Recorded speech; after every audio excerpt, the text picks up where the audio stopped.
দেখুন এই যে বাণিজ্যিক সিলিন্ডার, সেই বাণিজ্যিক সিলিন্ডার নিয়ে দেশবাসীকে আশ্বস্ত করেছে কেন্দ্র। 29টি রাজ্য এবং কেন্দ্রশাসিত অঞ্চলে পুনরায় বাণিজ্যিক সিলিন্ডার সরবরাহ শুরু হয়েছে বলে জানিয়েছে কেন্দ্র। তবে উদ্বুদ্ধ পরিস্থিতিতে পিএনজি ব্যবহার আরো বেশি জোর দিয়েছে কেন্দ্র। যাদের কাছে পিএনজি এবং এলপিজি দুই সংযোগ রয়েছে তারা আপাতত এলপিজি সিলিন্ডার পাবেন না বলে জানিয়েছে কেন্দ্র। এই ধরনের গ্রাহকদের এলপিজি সিলিন্ডার ফেরত দিতে বলা হয়েছে। পশ্চিম এশিয়া যুদ্ধ পরিস্থিতির জেরে বাণিজ্যিক সিলিন্ডারের সরবরাহ নিয়ে কিছু ক্ষেত্রে উদ্বেগ তৈরি হয়েছিল। বিভিন্ন রাজ্যে বাণিজ্যিক সিলিন্ডার সরবরাহ সাময়িকভাবে নিয়ন্ত্রণ করা হয়েছিল।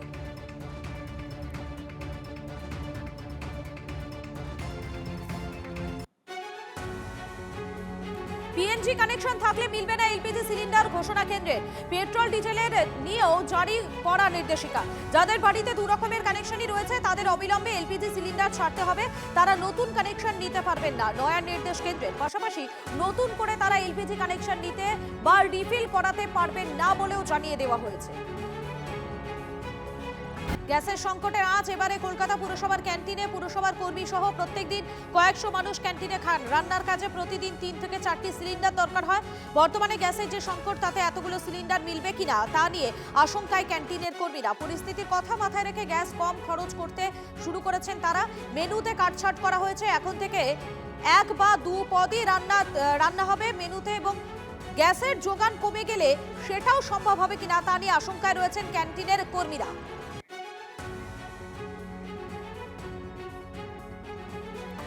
দেখুন এই যে গ্যাসের সংকট, সেই সংকটের আজ কি পড়তে পারে এবারে মিড ডে মিলে।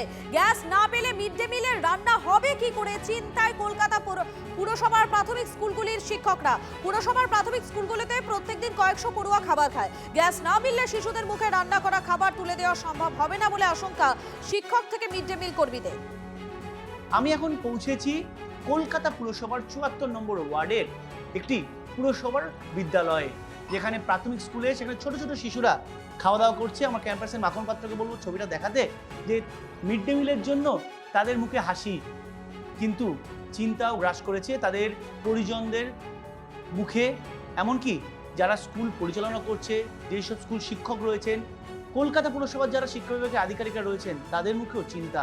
কারণ যদি গ্যাস না থাকে তাহলে মিড ডে মিলটা পৌঁছবেন কি করে? কারণ এখনকার বাজারে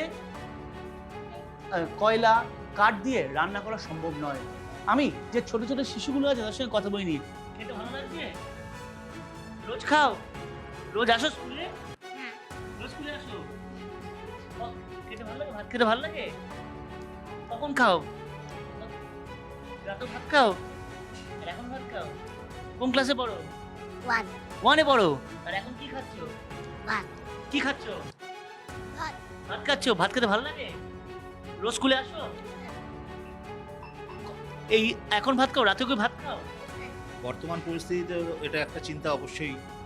এখন আমাদের যেহেতু ইসকন থেকে আসে সেই কারণে আমরা নিজেরা রান্না করি না বলে চিন্তা কম, কিন্তু ইসকনেরও তো তৈরি করেই পাঠাতে হবে, সেখানে চিন্তা তো একটা থাকছেই। এই মিড ডে মিলের জন্য অনেকেই বলে যে আমরা মিড ডে মিলের জন্য স্কুলে আসি যাতে পেট পুরে দুবেলা খাবার পাই। পড়াশোনা তো রয়েছেই, এই যদি মিড ডে মিলটাই কোনো সময় আকাল দেখা দেয়, সেটা তো স্টুডেন্টের ক্ষেত্রেও তো আকাল দেখা দেয়। অবশ্যই, কারণ এখানে আমাদের যেরকম স্ট্যান্ডার্ড থেকে বাচ্চা আসে তারা অনেকেই এখানে এসে হয়তো পুষ্টিকর খাদ্যটা পায়, তা না হলে বাড়ির থেকে হয়তো তাদের চিপস বিপস খাওয়ায়। যে পুষ্টিকর খাদ্য যেটা সেটা তো স্কুলে এসেই পায়। গ্যাস যদি না থাকে তাহলে এই ছোট ছোট শিশুদের মুখের হাসিটা কোথাও উধাও হয়ে যাবে না তো? এই প্রশ্নটা কিন্তু থেকে যাচ্ছে। ক্যামেরায় মাখন পাত্রের সঙ্গে সায়ন্ত ভট্টাচার্য, TV9 বাংলা, চেতলা। বন্ধ মা ক্যান্টিন, পেট চালাতে খড়কুটোর খোঁজে শতাধিক অসহায় মানুষ। গ্যাসের সংকটের জেরে আরামবাগে বন্ধ রয়েছে মা ক্যান্টিন। 5 টাকায় পেট ভরে খাবার পেতেন কয়েকশো মানুষ। ক্যান্টিনে বন্ধ হয়ে যাওয়ায় পেট চালাতে মাটির উনুন তৈরি করেছেন আরামবাগের বাঁধপাড়া এলাকার শতাধিক পরিবার। রান্নার জন্য রাস্তায় পড়ে থাকা কাগজ, গাছের ডালপালা কুড়োতে বেরোচ্ছেন তারা। পুরসভার পক্ষ থেকে দ্রুত মা ক্যান্টিন খোলার আশ্বাস দেওয়া হয়েছে।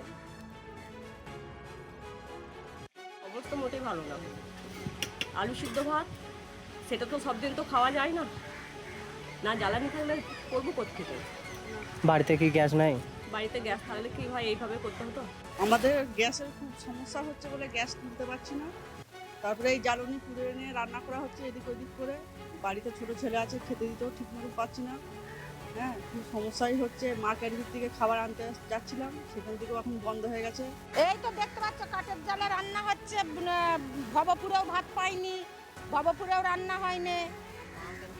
হ্যাঁ, এবার বলছে আমরা এখন গ্যাস নেই, কি করে রান্না করব।